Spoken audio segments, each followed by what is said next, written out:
Welcome to Subramani. So one question which people ask is where should I keep my money for next 1 year, 3 years, 5 years and more?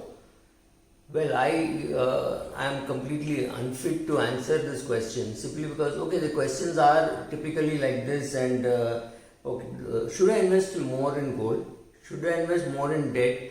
I'm a 70-year-old. Should I sell off all my equity even now and put it into RBI bonds or equivalent, which is about 7% floating rate? And honestly, to me, I don't even answer these questions because I'm not registered RIA, right? So this is investment advice and I'm not eligible to give. I'm not supposed to give. Secondly, I have said this many times in the past. Personal finance is far more personal and less about finance. So if I don't know you, if I don't know who you are, how you react to risk, what you want to do in your life, I cannot tell you what you do just because you call me and say, should I invest more in gold? And I don't have an answer for that because gold may be a good investment over a 5-year, 10-year basis, but over 1 year basis, if you're expecting 25% because it gave a nice double-digit number over the last 3, 4, 5 quarters, you could be dramatically wrong, right? And I could be dramatically wrong asking you to put more money in gold. In January, I could have had a dialogue not even mentioning gold because gold had not done anything for the last few years. However, come March and with the gold price spurting, I did a small Twitter poll and everybody included gold in the portfolio. I'm not getting into right or wrong. I'm just saying the kind of pressure immediacy has. You just had a problem immediately that will have tremendous impact on your immediate decision, but for the next 30-40 years, right? That is not the way to react. The way to react is, it's already done. If I'd already moved into cash in the month of February for whatever reasons, I would not be badly off. However, after the crash in March, if I had sold off everything or sold off substantially, in April I would have looked absolutely foolish because the market went up, right? So don't take a long-term decision based on some short-term experience. Yes, short-term experience has been bad. None of us have an answer for this COVID crisis. We do not know whether a vaccine will be found.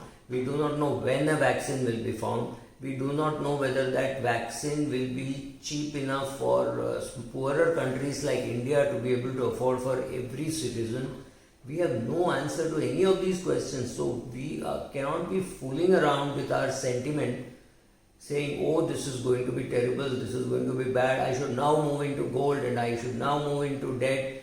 Remember, even if you move into gold today and gold does well for the next 10, 12 days, that is not enough data to say it will do well for the next 40, 50 years for which you are investing, right? So if you have a 1-year view, you're better off in cash, maybe bank fixed deposits.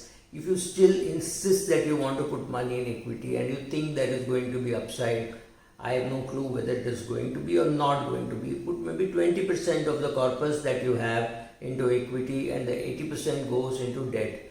Please remember this 20% you have to mentally write off because we don't know what will happen in the next 1 year. And if you are an equity picker, how will you know which share to buy? Should you buy cement? Should you buy hotels? Should you buy airline? Or should you avoid them? Very difficult for us to know an answer on that. If it is 3 years, maybe you can put 30-35% in equity, but the remaining 65-70% goes into debt. Should you include gold there? Maybe a small bit, but don't expect extraordinary gains in gold. Gold is perhaps going to underperform some high quality debt. Perhaps, because the jump has already happened. We do not know that.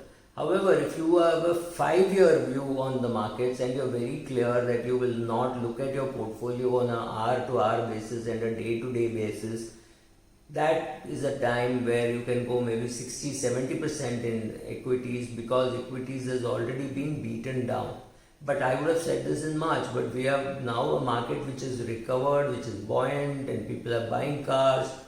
So it's really very difficult over a 5-year period also what to do. So I would suggest one thing, make it a 10-year period, and whatever amount you have, put it in a liquid fund in the fund house in which you want to put it in equity, and do an STP to start with. I am sure after a year or two, when you have more confidence, you will be able to take that money and put it into equity mutual funds. But it depends on your confidence level. I am at a level where I am very happy to put a lot of my money to work in equity and wait for the market to improve. Thank you.